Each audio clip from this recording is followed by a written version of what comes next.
Malibu is made up of 21 miles of scenic coast, and more of it is eroding each year. Over the past year, county stakeholders have had to work to combat rising sea levels and public access points to the coast.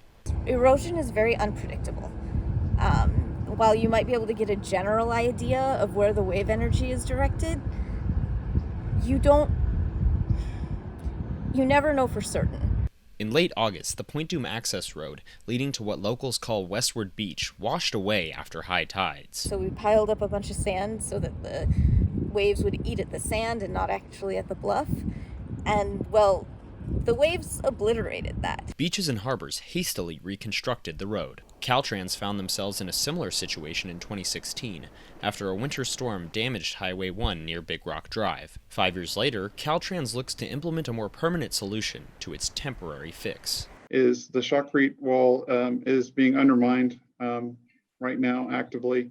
So every time there's a big storm surge, a little bit of the shotcrete wall is undermined.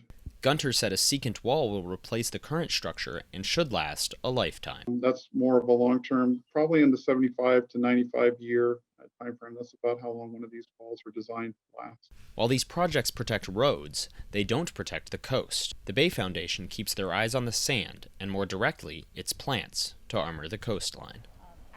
Lentiformis, Artemisia californica. What we're doing here is bringing back natural processes. Caltrans brought the invasive South African ice plant to Malibu in the 1920s.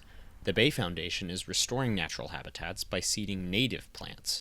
Time is the biggest cost associated with the project. Relatively speaking, these types of projects are cheaper than building seawalls, but we also have that time buffer. Here at Zuma Lagoon, it's ground zero for the Malibu Living Shoreline project. Last winter, the Bay Foundation removed all of the invasive ice plant from this area. In its place, they seeded native plants like this beach burr you can see to my left, as well as red sand verbena.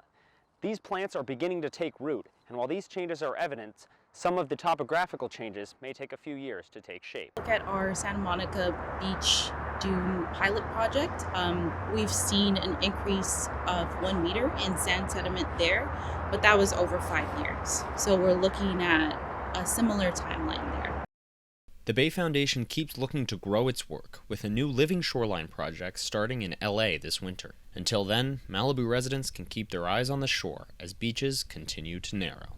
Karl Winter, Newswaves 32.